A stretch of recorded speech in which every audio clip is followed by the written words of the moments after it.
Wala nang maraming paligoy-ligoy pa, diretso sa punto na. Maiksi lang ang komentaryo, pero diretso sa punto. Maraming kuro-kuro, may tiwali, may totoo. Dito, sa puntong diretso tayo.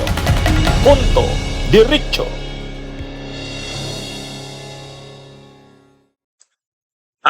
Mga kabunyog, mga kababayan, ah, ang isa pang nag-react diyan sa ginawa ni Amy kay PBBM, nakita nyo na siguro yon, si Aurora P1 Manutok.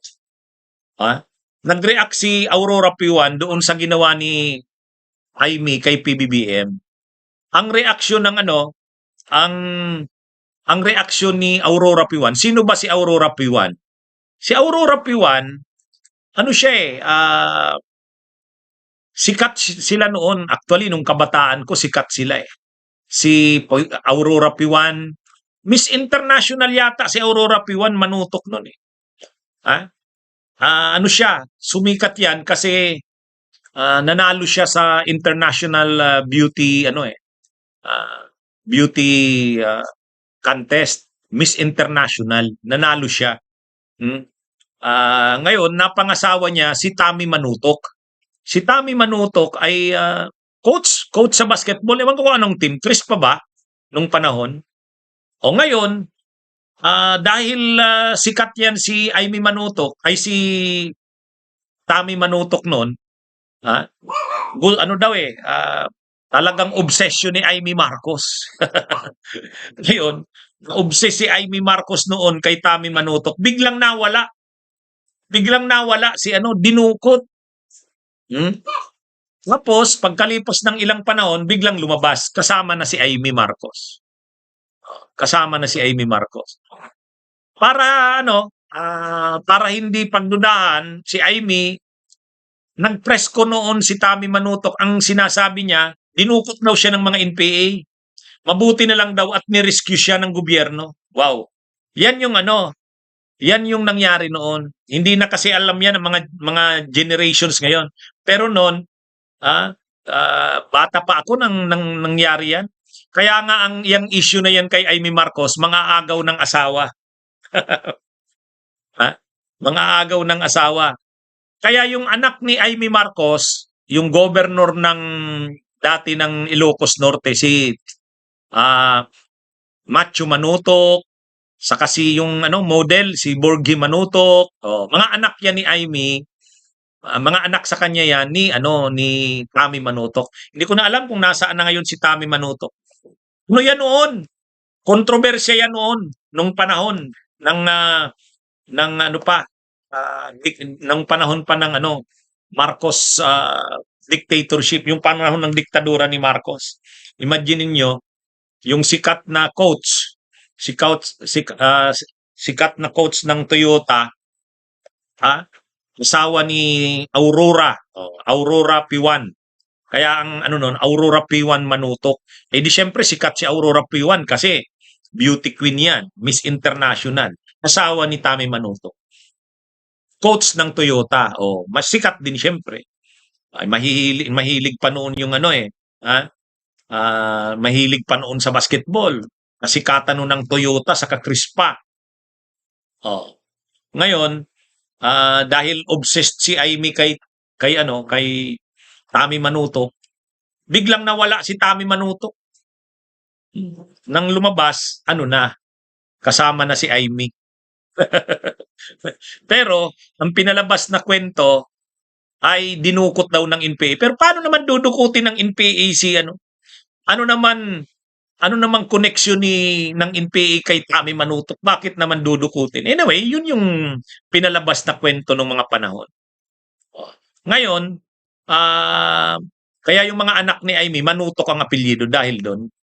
Hindi ko na alam. Ano bang update kay Tammy Manutok? Ano bang nangyari? Naghiwalay din ba sila ni o namatay?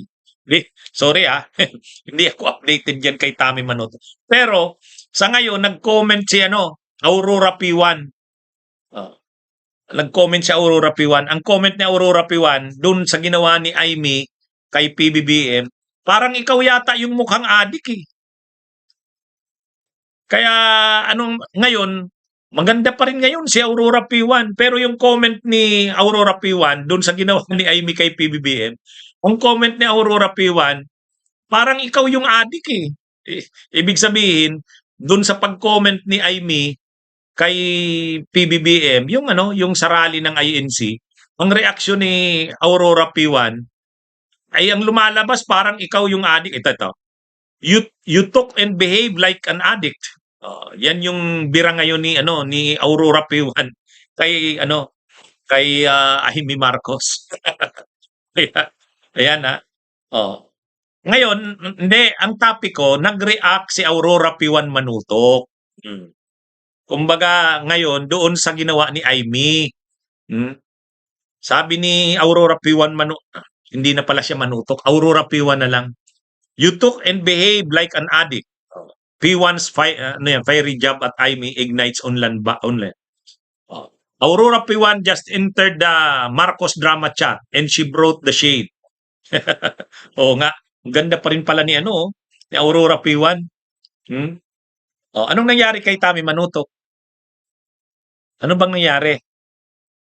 Ha? Anyway, iyan yung ito. Sa ngayon, ang alam ko iba na yung naliling kay Amy, negosyante na naka-base kay negosyanteng naka-base sa Singapore. Mark Chua yata yun, nakita ko sa Billionaire News Channel eh. Yun naman yung Mark Chua. Pero naging controversial din yung negosyante na yan na na-involve, na-link na naman ngayon kay Amy Marcos kasi na-involve dun sa tobacco excise tax. Yun, yung yan ngayon yung nakita ko na yun, Mark Chua. Doon na na-link na naman ngayon si Amy doon, Amy Marcos.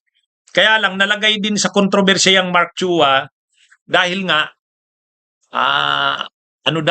nanginabang doon sa tobacco excise tax. Ay di ba nagkaroon ng kaso niyan si Amy? Yung tobacco excise tax na yan? Ha? Mark Chua, yung negosyante. Hindi ko na alam kung ano na bang status nila. Hindi ko masyadong yan. Ko lang, nakita ko lang na may post na ganyan. Ang nalilink daw ngayon si Amy. Pero 2 years ago pa yata. 2 years, hindi ko alam kung sila pa.